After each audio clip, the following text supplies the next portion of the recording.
So what's up mga tsgasing? What's up? So welcome back sa aking tsgasing video. For this video mga tsgasing ay pag-usapan natin kung ano bang meaning ng nameplate ng McDo, yung sticker niya, kung ano bang meaning nun. So may nag-comment kasi sa akin mga tsgasing ito mga tsgasing. So sabi niya, i-vlog ko daw yung about sa nameplate ng McDo. Alright, so yun ang pag-usapan ng mga tsgasing. So ano bang hinintay natin? Pasok intro. So, what's up mga ka-disgusting? Right. So what's up mga tsgasing? What's up?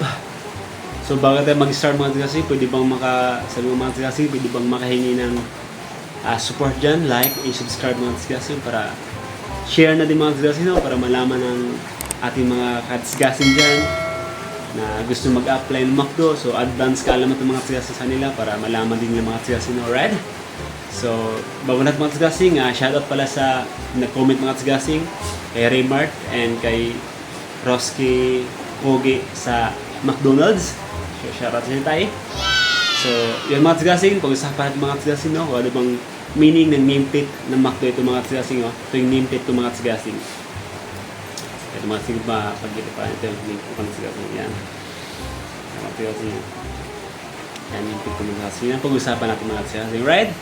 Bago pa lahat mga tsgasing, sabi doon sa comment mga tsgasing na i-vlog ko daw yung nameplate, kung ano bang meaning ng sticker niya, ano bang kailan ba ibigay yung nameplate niya. Nung ako'y train ng mga tsgasing ay sa McDo kasi mga tsgasing, bago ka makapag nameplate ay siyempre kailangan makapasok ka muna, makapasok ka sa training mga tsgasing. So naka-training ng McDo ay 2 weeks. So after nag-training ko ng 2 weeks mga tsgasing, so after ng 2 weeks, nag-antay ako ng mga ilang weeks para makuha yung nameplate ko. Kasi sa McDo mga tsgasing, bawal lang walang nameplate. Kasi pag may mga bisita na taga McDo mga tsgasing na mga higher position mga tsgasing, bawal yung mga tsgasing kasi yun ang titignan yung mga pangalan nyo. Kung ano ba pangalan mo para malaman sa ano bang tawag sa'yo doon. Aking pangalan mga tsgasing ay ito, Dan yung tawag nila sa akin doon mga tsgasing, no? Sa store. So yun mga tsgasing, after 2 weeks, 3 weeks ay nakuha ko yung nameplate ko. Yan mga tsgasing, no? Yan mga tsgasing. So bago ka makakuha ng nameplate mga tsgasing, siyempre yung training mo, kung saan ka for example, yung saan ka na-train. For example, yung saan ka na-train is sa lobby ka train. So, or sa lobby ka train, sa counter ka na-train, sa drive-thru ka na-train, sa kitchen ka na-train, sa prepping ka na-train, sa chicken expert ka na-train, or sa ano ka na-train mga tsgasing, maintenance ka na-train. So yun ang pagbabasihan ng nameplate ng mga tsgasing, no? Although yung nameplate ng McDo mga tsgasing ay same lang ng standard. So walang pinagkaiba yung standard ng mga tsgasing. Pero nagkakaiba doon sa sticker ng nameplate ng Pro mga tsgasing sa McDonald's mga tsgasing. Alright?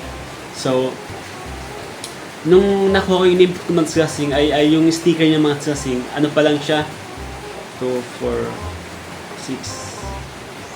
6 pa rin yung sticker niya mga tsgasing, kulang ng dalawa yung sticker ko mga tsgasing.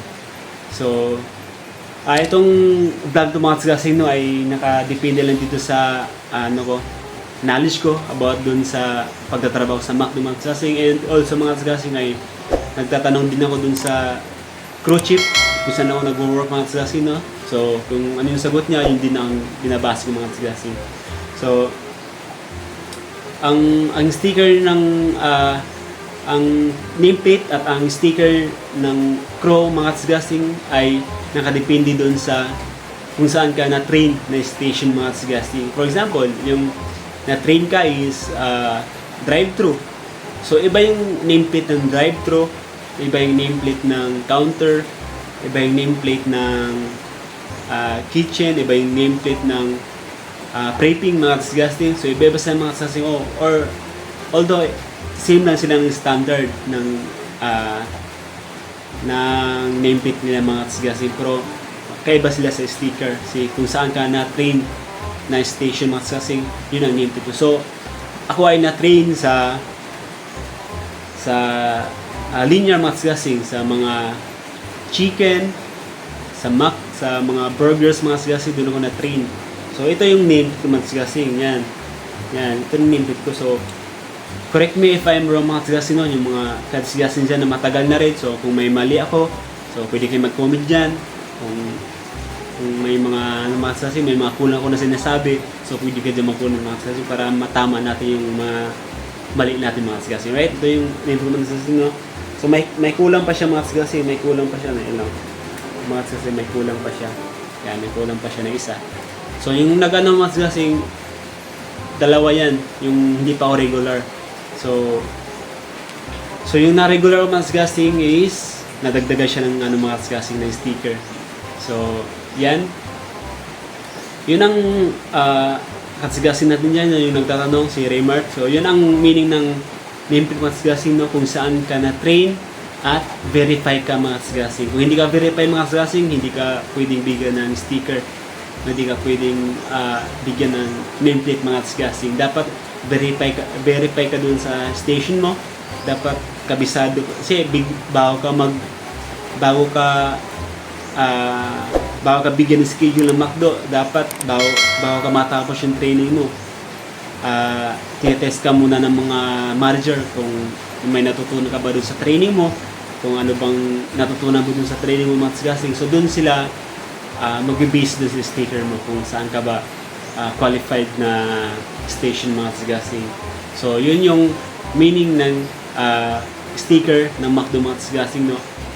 So kung verify ka dun sa station mo, so yun ang yung sticker mga kasing. Sa akin may chicken, may burger mga kasing. Kasi yung chicken at burger magkasama yun sa station mga kasing. May dun sa station ng linear ay side 1, side 2. Yung side 1 is yung mga chicken, nuggets, mga fillet.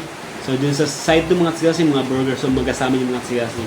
So ito yung sticker ng mga kasing. So yan, kulang pang isa yan. Pag naging true chip siguro ako, is mafu-full na yung sticker ng mga kasing. So yun ang meaning ng sticker ng mga kasing. No, sana may nasagot ako dun sa tanong mo, kasing Raymart na nag-comment dyan.